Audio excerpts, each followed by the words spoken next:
You're listening to the Dibbly-Dobbly podcast. Remember to like, share, comment, subscribe, and click the bell to make sure you get the latest episodes of the podcast. Be sure to like and share our Facebook page and follow us on Twitter and on Instagram. Hi everyone, welcome back to another episode of the Dibbly-Dobbly podcast. And on today's episode, I thought we talk about a topic that gets talked about amongst cricket fans and everyone debates about it and talks about this very topic, and it's about commentary, broadcasting within cricket, the state of broadcasting within cricket, how it's changed, how it's evolved, people, whether or not they like the modern day broadcasting of the game or they would have preferred the old ways back in the early days of cricket broadcasting. And it's a very interesting topic and subject to talk about. And we probably will do a in-depth episode on this very topic in due course. But I thought today I will share, some of the thoughts of many cricket journalists and broadcasters that we've been fortunate enough to interview on the podcast, from obviously Bharat Sundaresan, Mike Coward, and Guerilla Cricket. Tony Bishop and the Bear. And in those cricket discussion episodes that we did with Mike Coward, Guerilla Cricket, Tony Bishop and the Bear, and Bharat Sundaresan, we pretty much talked about this very topic about broadcasting within cricket, how it's changed over the years. And it was very interesting to hear the thoughts of Mike Coward, who's a well-respected cricket journalist, author, as we know, 60 years of broadcasting experience within the game. He's experienced 6 decades of change from when he started until now in the cricket landscape when it comes to the media.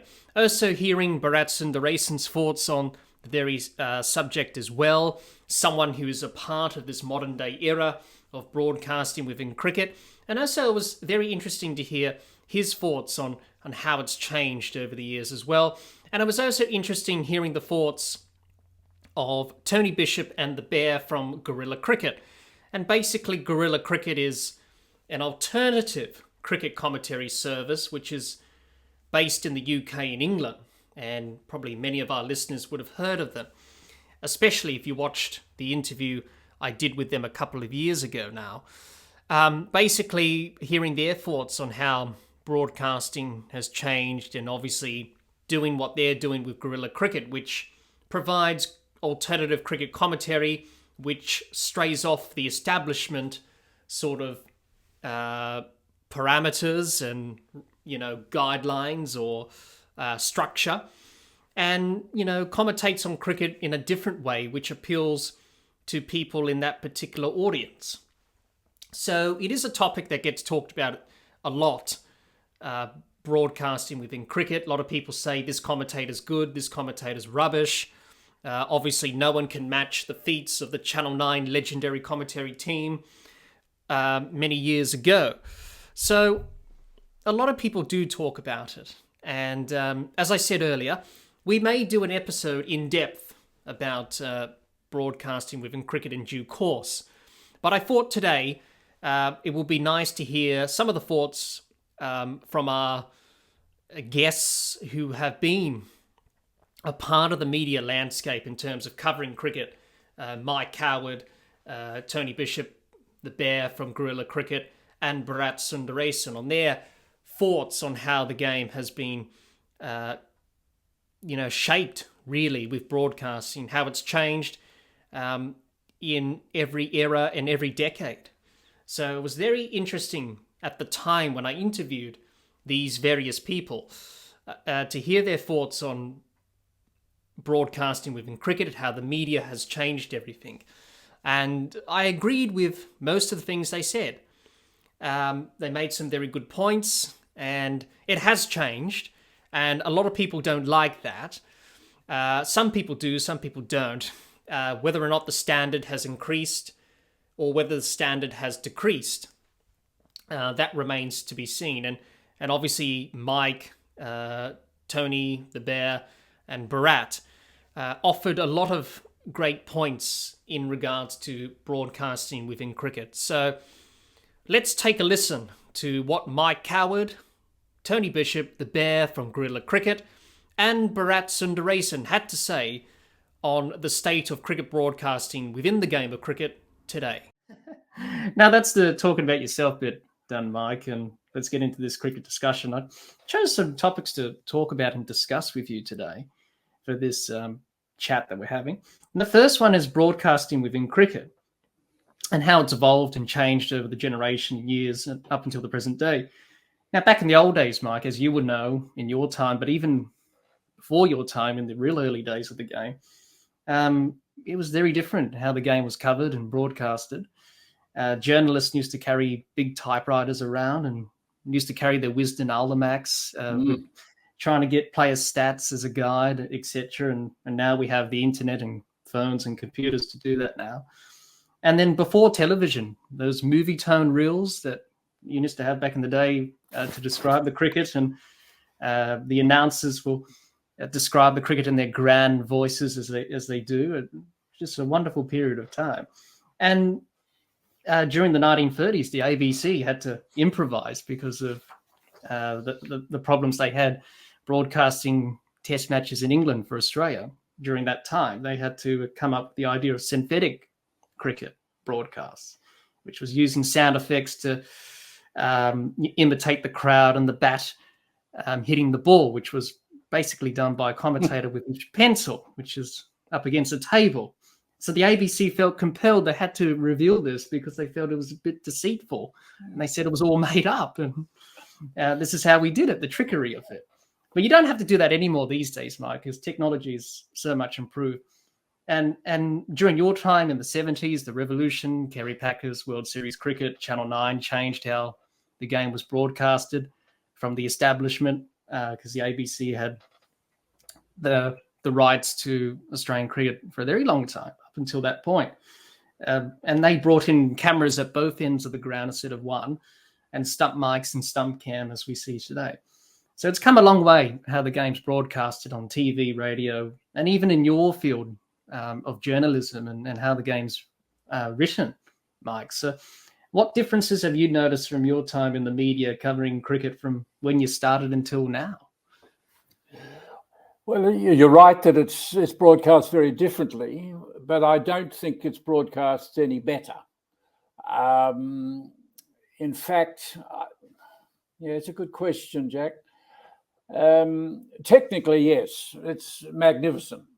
There's no doubt about that, both on radio and television. Technically, it's outstanding. Where I think the failing has come is through commentary, for two reasons.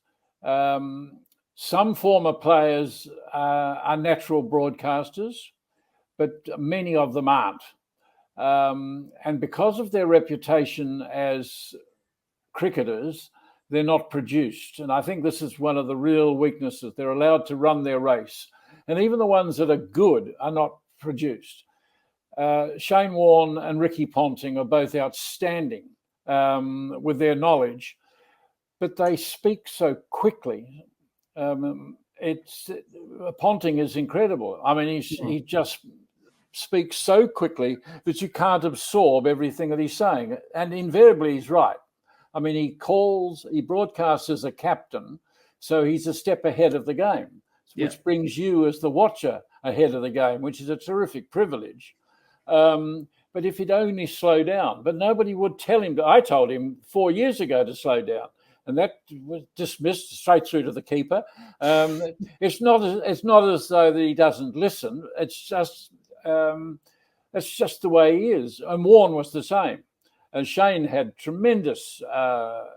He would have been a brilliant captain if he could have got other aspects of his demeanour and personality in order.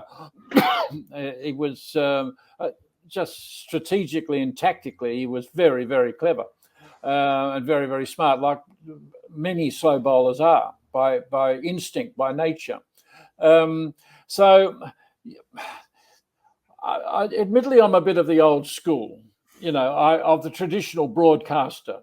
McGilvray was a fine broadcaster. but certainly he played for New South Wales and was a fine cricketer. Jimmy Maxwell has succeeded him with great distinction.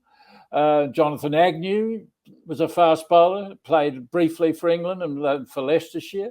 But I think perhaps it's because it's the romantic in me that looks back on the days of John Arlott and Brian Johnson.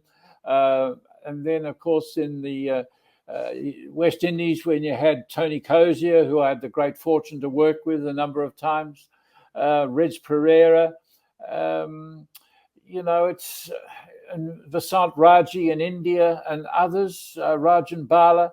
I don't know. Some cricketers make good broadcasters, but just because you're a good cricketer doesn't make you a good broadcaster. Yeah. Harsha Bhogle is the interesting one because he's managed to make a very fine career as a broadcaster, yet he wasn't a cricketer at all, really. I mean, he played the game, obviously, but he was more interested in getting his MBA and diversifying his business interests or one thing or other and celebrating a game that he loved. And I respect Harsha enormously for that. And he's one of very few broadcasters now that would be seen as a professional broadcaster rather than as a cricketer who, some are very, very good, but I think there's too many. And it's not only in cricket, it's in other sports as well. They've all become so dependent on the personality rather than the professional broadcaster. Yeah. And there's virtually no opportunity now for young broadcasters to come through the system because it's dominated by former players. Yeah. Do you think we're going to see more non-playing commentators in the future, or basically that is not? I think that it's all personality driven. It's all, and as I said, the best, like David Gower was exceptional. Michael Atherton is just incomparable, and that's wonderful. More power to them. But let's make sure that we get the very best and get them for their ability away from the ground and not just because they were good in the middle of it. We want, Atherton was exceptional. Atherton wasn't, I can assure you, because I dealt a lot with him as a journalist. He wasn't, when he was captain, he wasn't the easiest man in the world to deal with. He could be very blunt and very obdurate. And of course, he had his moments of high controversy as well. But he's a beautiful writer of the game, beautiful writer for the Times.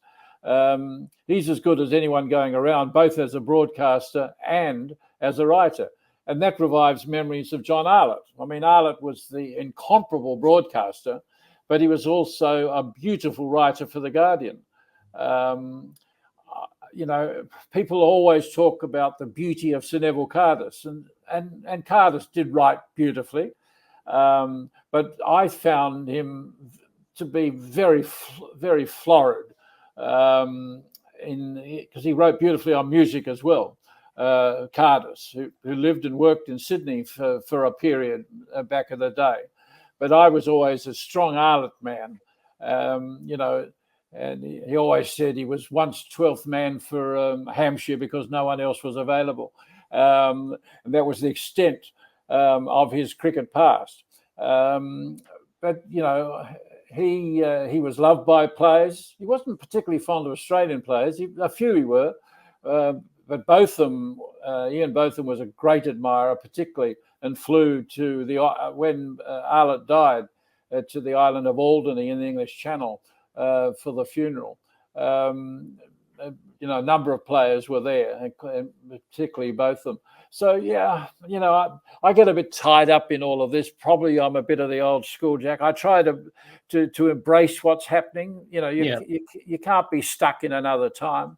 I've got a host of godchildren who make sure that I don't get stuck in another time.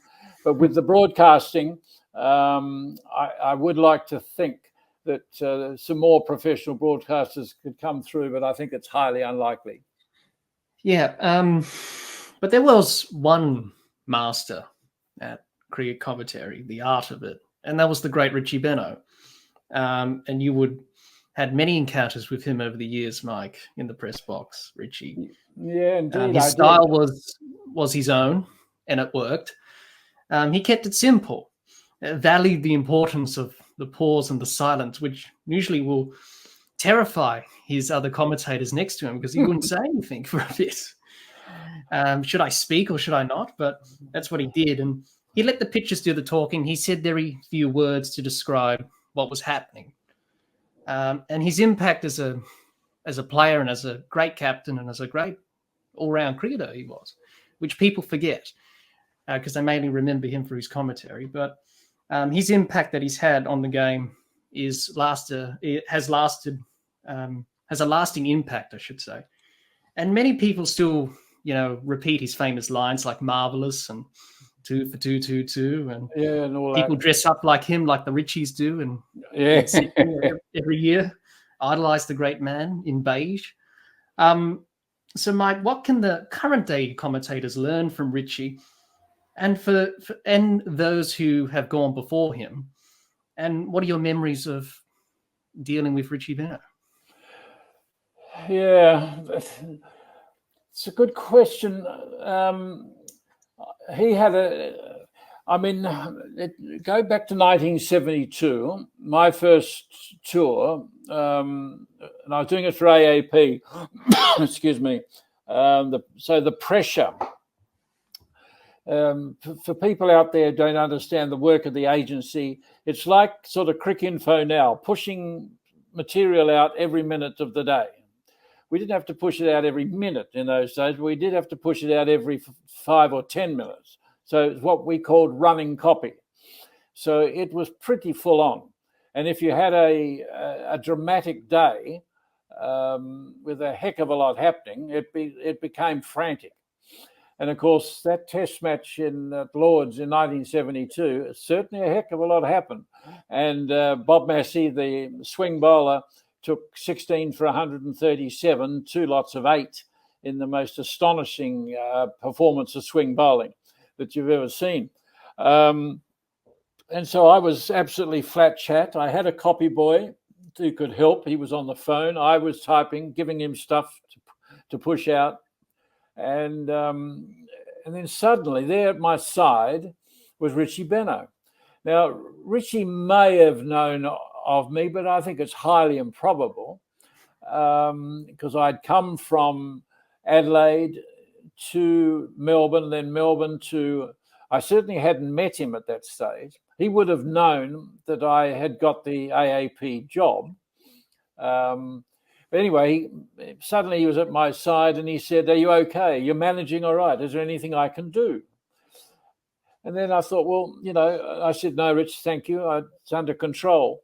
But when you think of that, here is the most senior figure in Australian media, cricket media, and a former Australian captain and a very distinguished one who revived the game with Frank Worrell in 1960-61, revived Test match cricket. There he is talking to, I was 25? Yeah, I was 25. He's saying, "Are you okay? Are you managing all right? Is there anything I can do?" Well, you don't forget things like that. I mean, that, it talks about Richie's leadership skills, talks about his humanity, talks about, his openness. And there was a shyness about Richie too. There was a shyness about him. I was incredibly grateful for that and stayed in contact with him over many years. And I'm still... Now, in fact, I've got lunch with his widow, Daphne, on September the 7th, and I still see Daphne socially. And his brother, John, who was a very fine cricketer himself. So, we catch up periodically through the year. And as you can imagine, there's plenty of memories to talk about. So, yeah, I respected Richie enormously. And from that very first meeting, how generous he was with that. And that was pretty, characteristic of him, that he was a very generous man, very giving man. As quiet as he was, there was plenty to give. Yeah, absolutely. We also see female broadcasters coming into cricket now, Mike. In a male-dominated profession, we see more and more writing about the game and commentating both men's and women's cricket. So how do you see the future of the female broadcasters within the game? Well, if they advance as rapidly as women's cricket has, they're going to have a very significant role.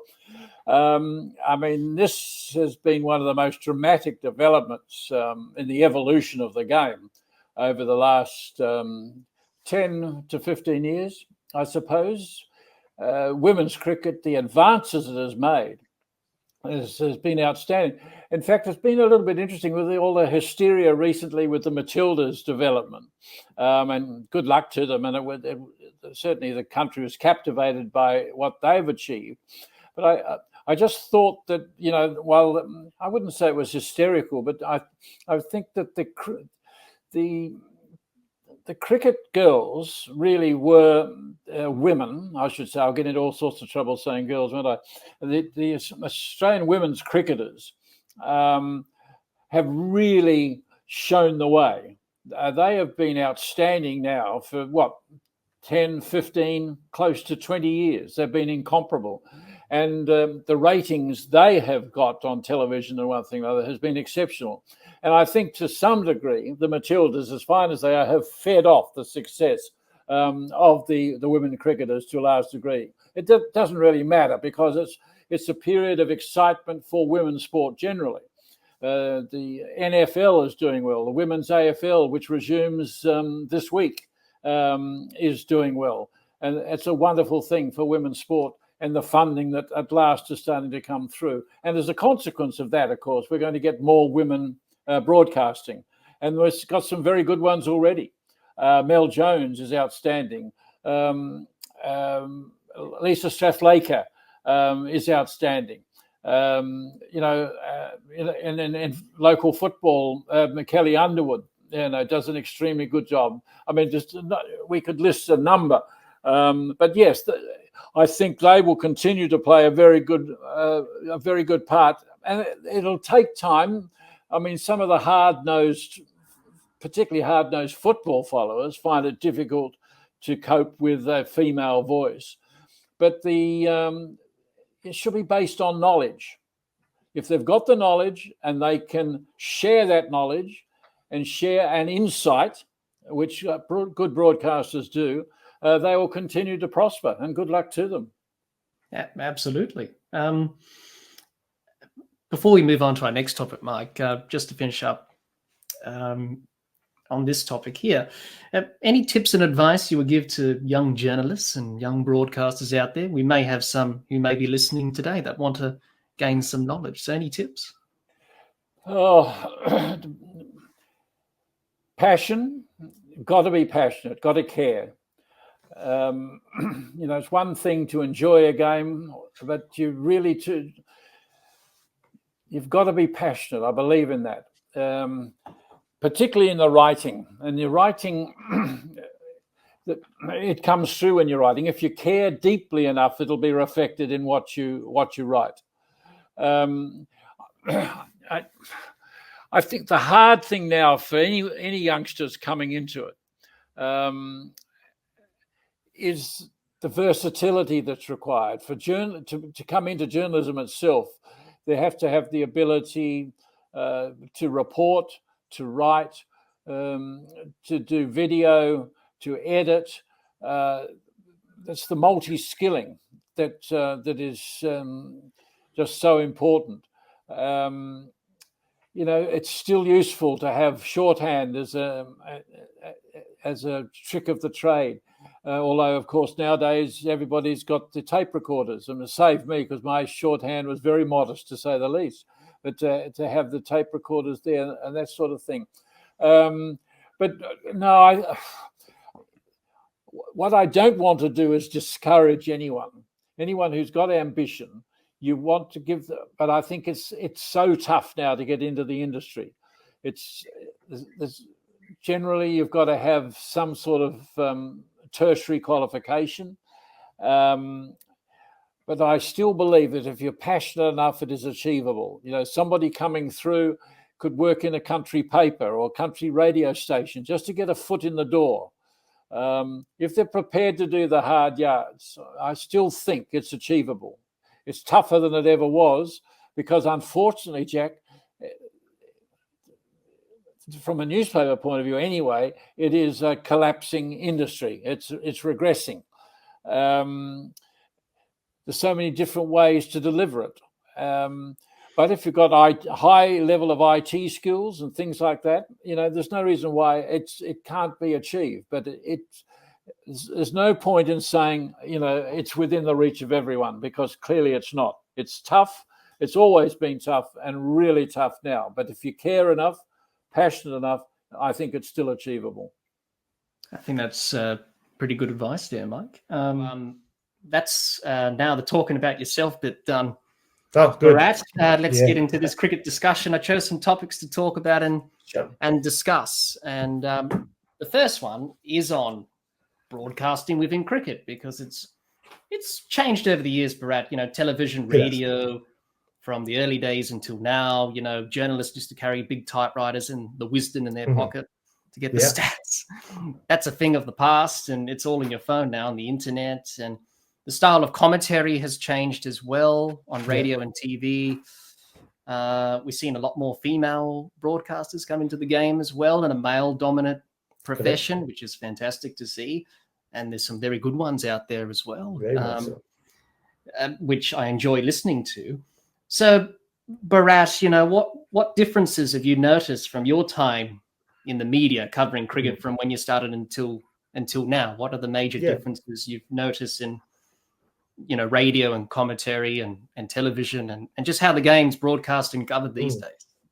Look, from a writing sense, it's changed so much. It's crazy. And I'm not even someone who's been around for 30 years, like a lot of others have. It's just, 2008 I started. So 17, 18 years, because that was the rise of social media, wasn't it? I remember, like I said earlier, that sort of Netrawalkar story doesn't exist in the archives because nobody kept archives of that sense back then. So, and I'm talking just like basic internet stuff, or basic, just a newspaper having their own archive. So the big change has been how people come into the profession. That has changed dramatically. There was still a bit of a grassroots thing back in the day around the world where because social media wasn't so big, or just was the early days of social media, you had to take the traditional journalism route, like whether you joined a newspaper or a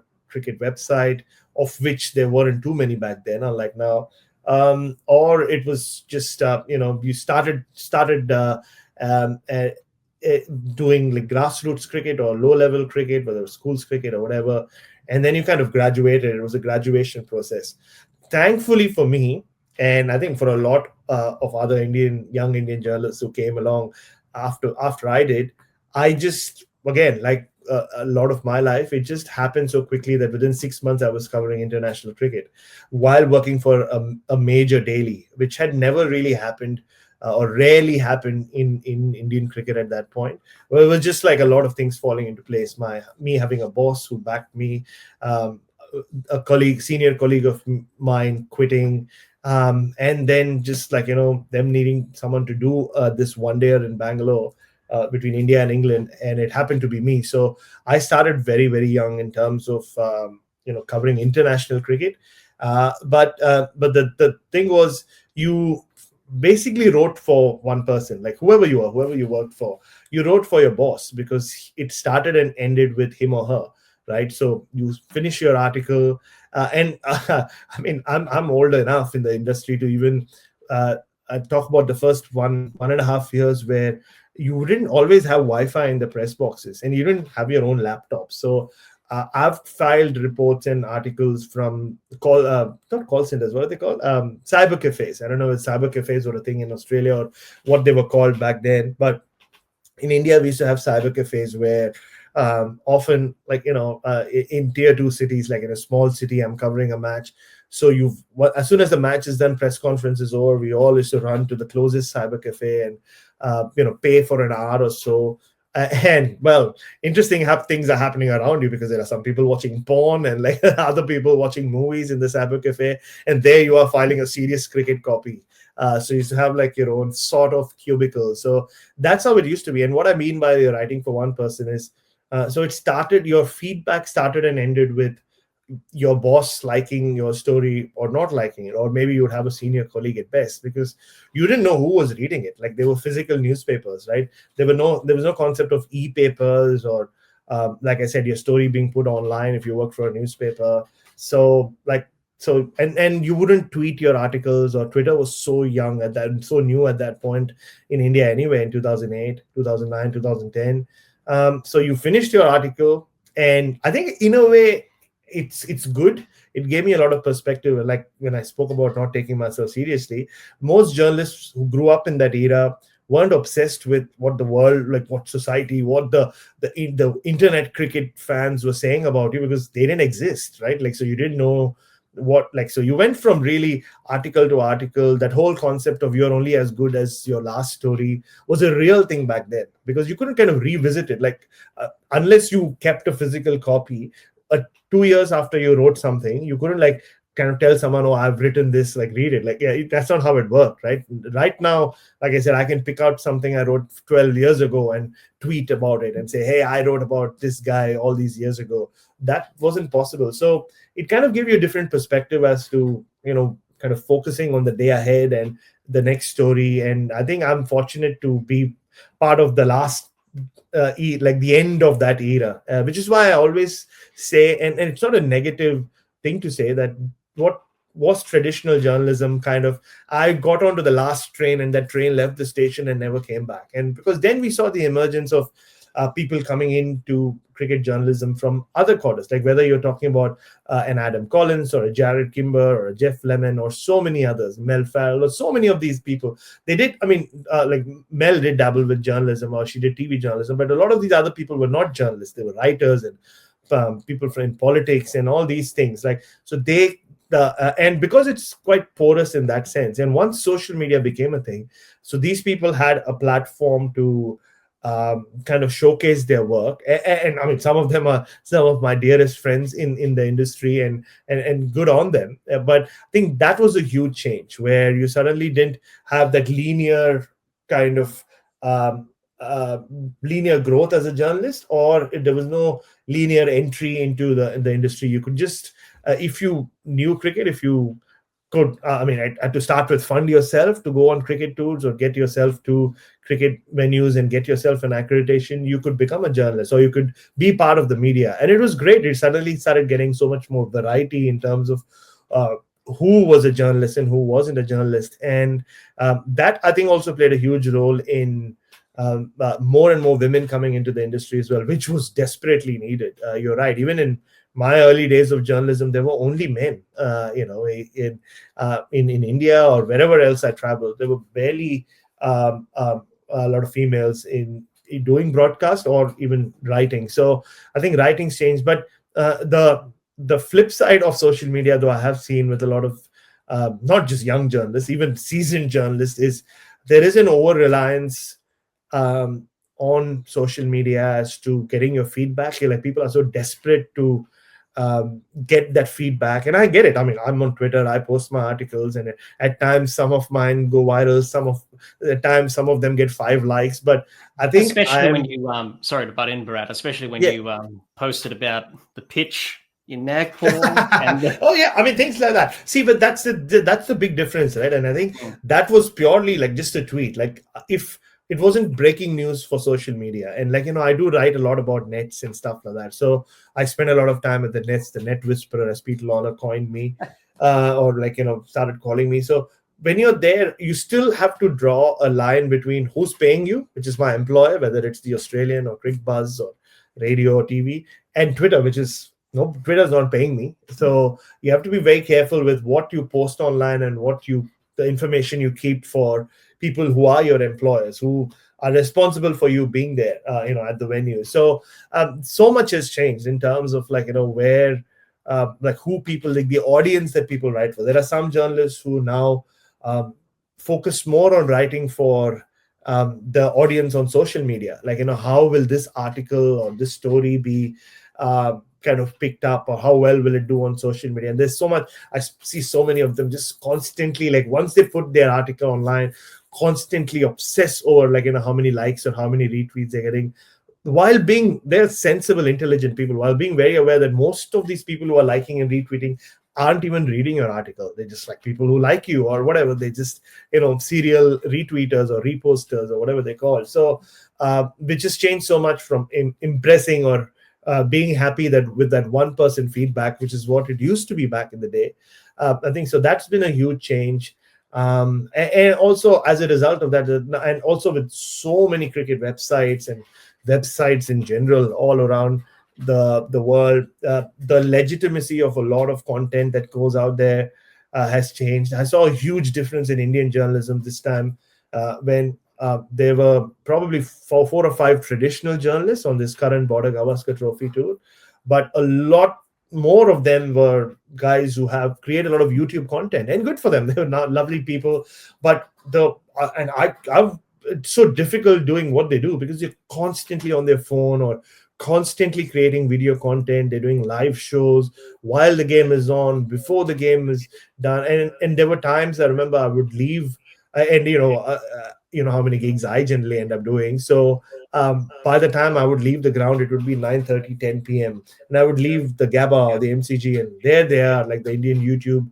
I call them YouTube journalists, but they do more than that. But people who have a lot of YouTube content or create a lot of YouTube content, they're there still shooting videos. And I would ask them, have you even had dinner? And they'd be like, no, dinner's like 3-4 hours away. So it's changed. It's a lot more. It just mushroom, like it's kind of like just kind of blown up into so many different pieces and parts. So everybody's part of the media, but I think it's still there are still some grounding rules that you can follow as a journalist if you want to survive and sustain. I've seen so many come and go. Like it's difficult to sustain that constant, I have to make an opinion, I have to have an opinion on everything, I need to have a word on everything.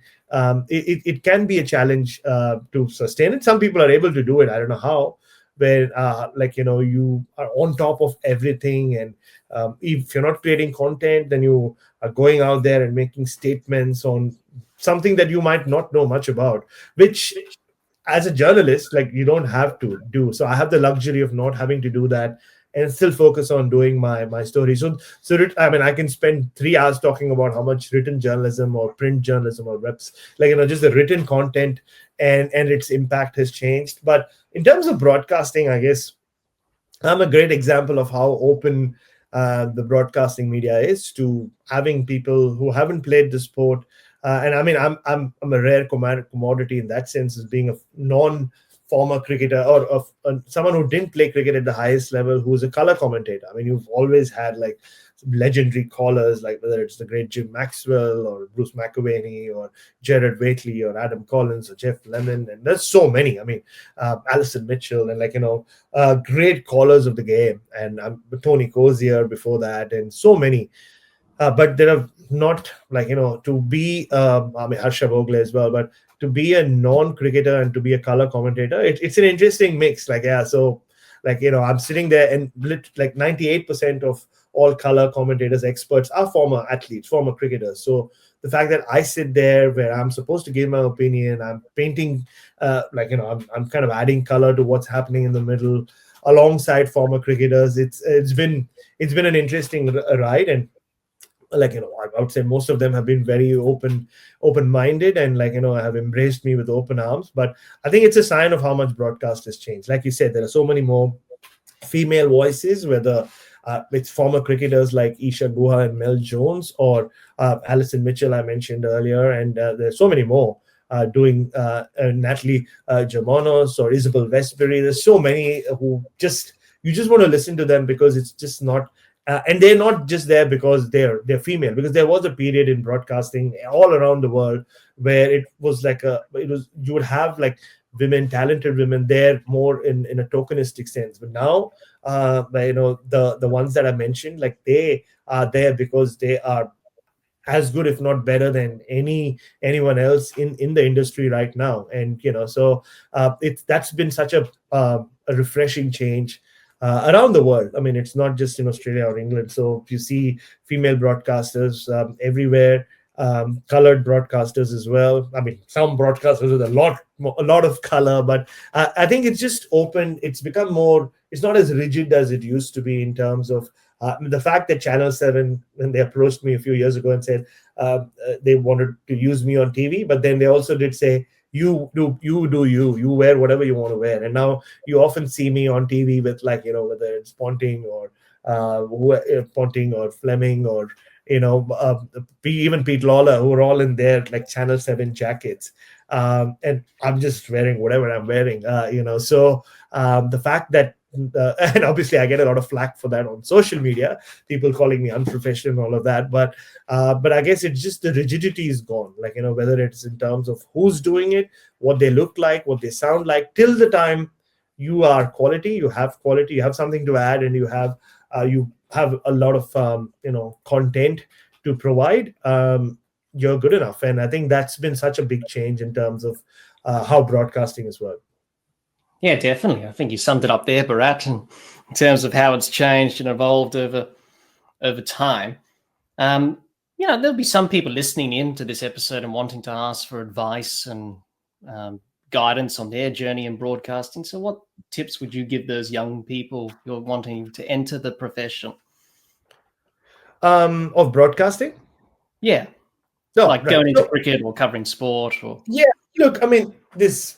in terms of, like, if you want to become a broadcaster, and look, I think the brutal truth is, people often ask me, oh, I want to do what you do. But I mean, yeah, I get it. Like, it's great. I'm humbled that people would want to follow in my footsteps. But the journey I took is, like I said, that train left the station, because those kind of jobs just don't. They don't exist anymore, like the traditional journalists, where you start from, like I said, from the bottom and come through the ranks. So I think purely in terms of broadcasting, work on becoming a great caller. Like, so the reason I'm used as an expert or as a color commentator is based on the years and years and years of work I put into becoming the journalist I am, and what I've been able to do with Indian cricket, with Australian cricket. So it's not that I just popped up one day and someone said, hey, you wear colorful clothes, come do commentary. Like, so that's not how it works, right? So to be a color commentator, there has to be all those, like, you have to have that kind of base behind you, I guess, that I have. But if you want to become a caller, just like, listen to the best callers in the business, whether it's Jared Waitley or Adam Collins or all those people I've just mentioned, the great Jim Maxwell, and keep working on your game,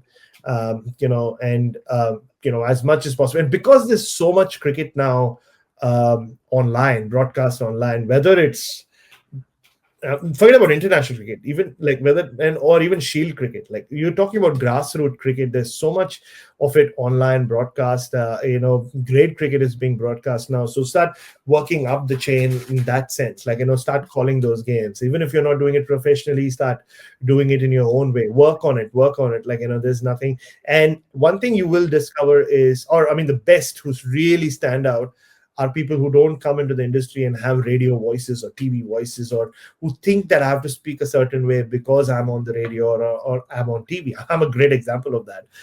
But I'm not saying you need to be out there like I do. I am, but just like, like whether it's Jim or Jared, they sound the same when you talk to them off air as well. I mean, they're just being themselves. So I think being genuine is, I think it's forget about cricket and journalism, whatever you do in life, you'll always get that extra tick from everyone else if you're genuine, if you are being closest, or if you are being the person who you really are. And regardless of what race or gender or or class you belong to. So I think that's very important. So being a caller, there is a journey, like there is a path that you can still follow. Like I said, start young, or doesn't have to start young, but like be into it and be patient. I think that's the most important thing. People in this social media world are so desperate to just break, like take I wouldn't say taking a shortcut, but they're just so desperate to get that immediate attention or immediate, like, so they try different things all the time, which is great, but you still need a lot of like content. You can, like, probably get that instantaneous attention for a while, but unless you have the gravitas behind whatever it is that you do, you will get found out. Like, it's difficult, like I said earlier, to just sustain yourself in the industry. So that's from a broadcasting sense. But if you still want to cover cricket as a writer, I mean, look, you can start off getting an internship job at newspapers. Those still exist in Australia, so that's good. And just like, man, again, don't look for any shortcuts. Don't look for don't look at international cricket being the be all and the end all, is what I would say. Like, there are so many of these people who have said, who've come and they only go from test match to test match. They do only international cricket, but you can learn so much more about journalism when you do lower level sport. Like, when you're dealing with kids, you're talking to kids, you're interviewing kids, you're interviewing junior cricketers, people who are open, like, because that's where you find more variety. And that's why I think I'm a good interviewer, because I've interviewed from 7-year-old kids playing soccer in Mumbai to, the best of the best in across sports. So I've been able to do that because, I dealt with every interview the same way, like the same intensity, the same focus, the same preparation. So there is, like, it's an industry where there is some glamour attached to it. And now with social media, like I said, you can get easy attention quite quickly. But there is, I mean, I'll sound like an old man here, but there is genuinely no substitute for hard work. Like, so I watch the nets because I genuinely appreciate what players do in the nets, and I love watching the nets, and I gain a lot out of it.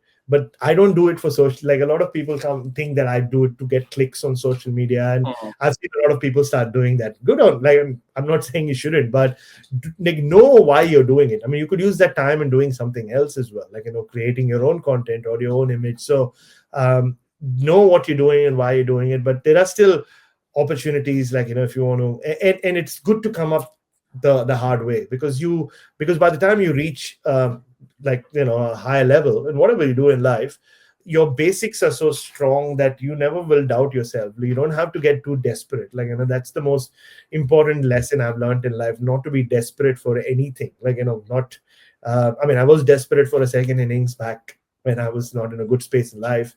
But even that desperation got me nowhere. Like, it was basically just timing, right? Timing is everything. So don't be desperate, but just give it your all with whatever you're doing. Like, if it's a 200-word report you're writing on some local cricket game, or it's like a World Cup final, if you treat both equally. And I know a lot of people like don't do it. Like, they're like, oh, like they'll come up to me and say, oh man, Bharat, like this is the Ashes, this is the World Cup final, we need to really, like, gee ourselves up. I'm like going, no, but I do the same for, like, if you tomorrow ask me to commentate on, like, a school game, like, yeah, I'll still bring the same intensity. So if you can do that, like, that's so important, then you won't feel like because I mean, it would be different if you're playing in it. Like, that's okay. That's one thing that's a golden rule. Never ever think that you are a cricketer, or like you need to carry yourself around. Like, a lot of people make that mistake. Like, you start living vicariously through the cricketer's life and the way they are. But don't forget, you still sit in an air-conditioned box. You get the free meal. You get all the perks that come with being a cricket journalist. But none of that will make you a cricketer. I mean, in terms of, like, you're not on level pegging in terms of understanding what's happening out there in the middle, because they're the ones making all the sacrifices. They're the ones, sweating it out on a 40-degree day while you're in the air-conditioned box. So that's the important thing. You don't get overawed by any of them. I've never put a cricketer or anyone in my life on a pedestal, but at the same time, I've never treated anyone like I'm above them. So everybody is equal. No agendas here. And, like, if you're all on equal footing, it just makes being a journalist much easier. So I don't know, I went on this rant, but like that's where I come from. Yeah, I think that's good advice, Bharat. Definitely hard work, perseverance, and that's what cricket teaches us. Great life lessons. Exactly. Yeah. Yeah, definitely. So great advice there, Bharat. And I'm sure people listening and watching would definitely soak that in and definitely implement that. Certainly, Hopefully. I have in my journey of doing the podcast. Doing all the things you just mentioned there, and being able to be curious and look. And I always like No, interviewing that's the most people and important thing. different stories. And I've interviewed many people in the associate world in cricket. Yeah. Countries that you never thought would play cricket do play cricket. There you go. And hearing their stories and people saying, I didn't know they played cricket in Estonia. I didn't know they played cricket in St. Helena, which is an island off the African continent. There you but go. They do. Right. Yeah.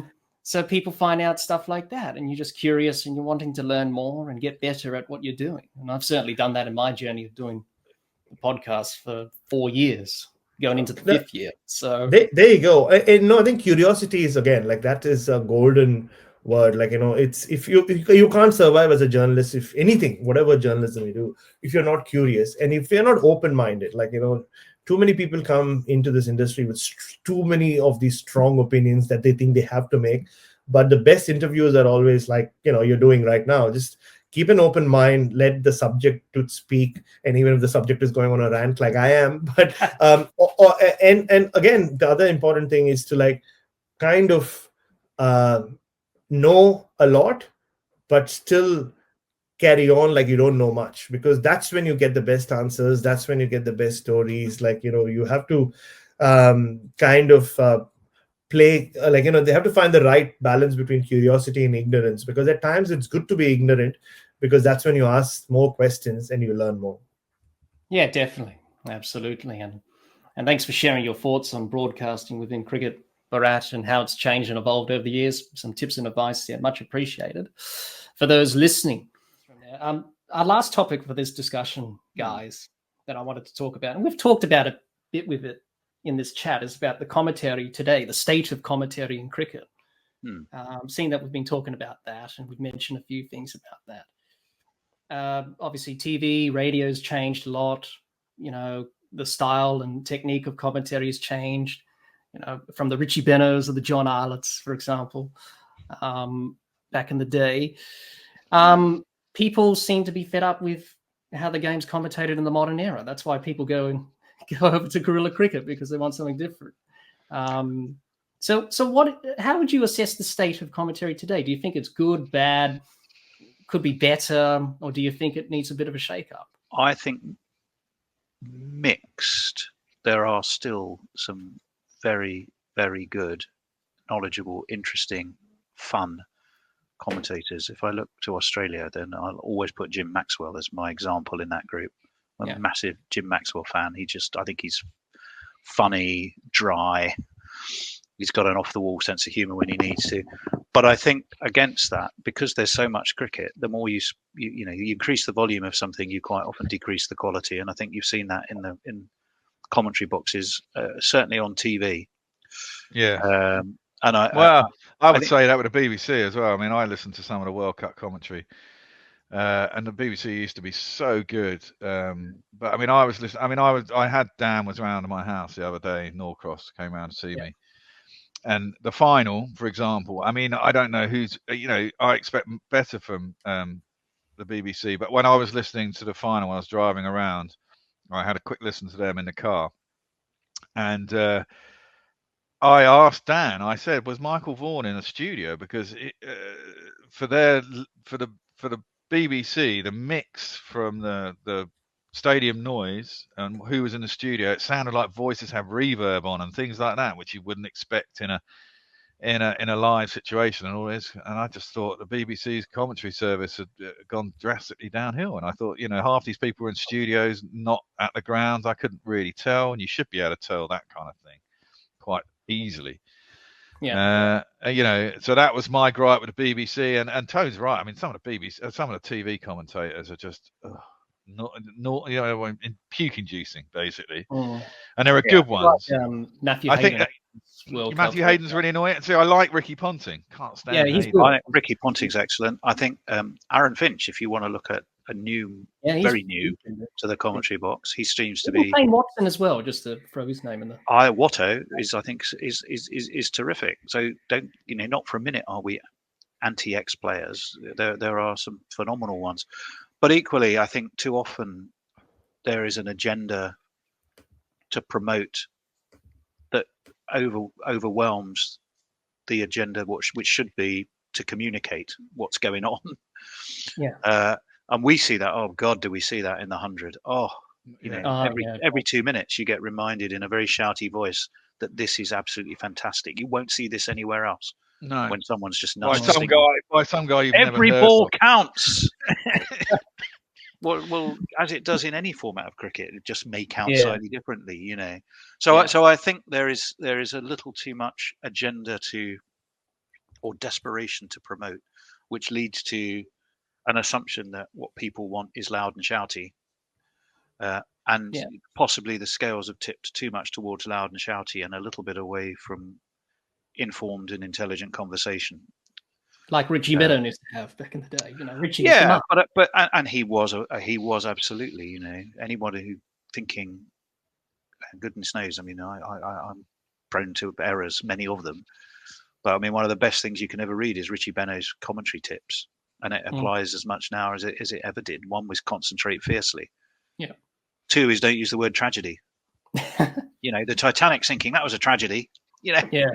Nicking off at 17 for 1, that's not a tragedy. No. Well, Shane Warne getting out for 99 isn't a tragedy. Like Mark Taylor learned the hard way. Yeah. So yeah, I think the summary is ubiquity, volume inevitably leads to a decrease, and that decrease means you get a lot more mixed, and you combine that with a tendency to overly shout and promote, over communicate, has meant that generally there's been a lowering of standard. If that works in our favour, I'm thrilled, and we're certainly prepared to stand up and admit our own errors and lack of perfections. Yeah, but I think we avoid a lot of those things. Yeah, because you do the job properly. You're old school in a way, but you put your own spin on it. Some of us maybe. Yeah. Well, there are younger gorillas, who may take issue with that. The young guys, you can even walk out and play today. You're still pretty young. No. What I was trying to say. Can still bowl in the IPL. He'll tell you all about it. Well, He'll go for 8 and over. I can go for 8 and over in the IPL. Easy. Just floating them up there, Bear, with your. Absolutely. Get a better turn. Yeah. A left arm spinner. Oh, really? Wow. Yeah. Just bowling a few pies. Yeah, exactly. But my bowling will be dispatched in IPL. Medium pace, not much pace, bowling probably 100 kilometers per hour, maybe even under. Medium. Put a bit of cut on it. I'm sure you'd survive. Well, I try to. But nothing happens off the pitch. It's so bloody. But it does in India. You see, that's the thing. Well, we need to prepare some pitches that turn a bit, seam a bit.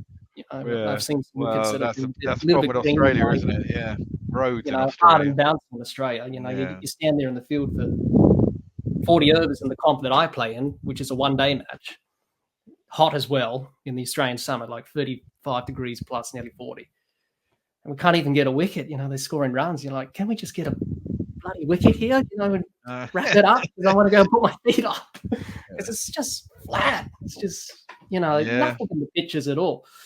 And that's why people complain about the MCG pitch, because I said it's an absolute road. That Ashes test where Alistair Cook got 200. Oh, he would have still been batting right now. Was that the 517 for 1? Yeah. No, that was at 2010 level at the Gabba with Trott and Strauss. Yeah. But this was in the 2017-18 series when he got the highest score at the MCG. That was a flat pitch. But you need something at wickets, like in modern day cricket, T20 cricket, like this recent T20 series with India and Australia. Just about every game they scored 200. That's it. Very heavy, one-sided towards batting. Yeah. I question whether they should be playing that in a way. I know a lot of them are different players. It's typical of the world now, particularly cricket. You've played what should be the pinnacle of the game. You've 3 days later, you're putting a team out to play another game. Well, that was exactly the same thing, wasn't it? That doesn't seem to be respecting a final that should have its space. Well, no, I mean, that was exactly the same, wasn't it? After we won a T20 World Cup in Australia last year, like 3 days later, we were playing. We played 3 ODIs that we got pumped in all of them, and possibly you could point to that. There was the downhill slide. Australia just, they were knocked out early in the tournament, qualify. So, even Travis Head. You look at the photos of Travis Head. He partied long into the night. He did. Yeah, I'm sure they did. And why not? Sort of like you. Absolutely plastered and I didn't know what he could do. And then you have to play for Australia the next few days after a World Cup 100. So But, probably not. Yeah. But I digress. I hope everyone watching and listening to this episode gained a lot and heard the different perspectives that Mike Coward, Tony Bishop, the Bear from Guerilla Cricket, and Bharat Sundaresan had to say on the state of cricket broadcasting within cricket today. It's certainly changed over the years and generations and eras. Many commentators have a different style, whether that be on TV or radio. The game has certainly changed in the way it's being broadcasted, and certainly with the rise of social media, many people on YouTube, like myself and other people, commentating and offering their thoughts on the game, it certainly changed the landscape of how the media and, commentators on TV and radio certainly look at the game in a different perspective. So it was very interesting at the time hearing the thoughts of the various people I interviewed. And when I posed this topic to them in our cricket discussion episodes that we did at the time, it was very interesting hearing their thoughts on cricket broadcasting, especially with Mike Coward, being in the business for more than 60 years. Tony Bishop, the Bear from Guerilla Cricket, obviously going against the establishment, going against the norms, which has governed really how you broadcast and commentate cricket, doing it in their own style, which appeals to that sort of audience. And also hearing Bharat Sundaresan's thoughts as well, in terms of him being a modern day journalist in this modern era, how cricket and broadcasting and the relationship with the media has certainly developed over the years. So it was very interesting to hear their thoughts on this very subject. Now, if you want to listen and watch the interviews I did with Mike Coward, Bharat Sundaresan, and Guerilla Cricket, links to those are in the description of this episode and are available on the Dibbly-Dobbly podcast YouTube channel as well. If you're listening to this episode on our YouTube channel, leave us a comment on your thoughts on cricket broadcasting. We would love to hear what you have to say. If you haven't done so already, subscribe to the Dibbly-Dobbly podcast YouTube channel and click the notification bell. The podcast is also available to listen on Spotify and Apple Podcasts, so make sure you do that. Give us a like and share on our Facebook, Instagram, and Twitter pages. That would be much appreciated. And if you want to support the podcast, consider becoming a Patreon member. The link to that is in the description of this episode. Thanks for watching and listening. Until next time, keep safe and bye for now.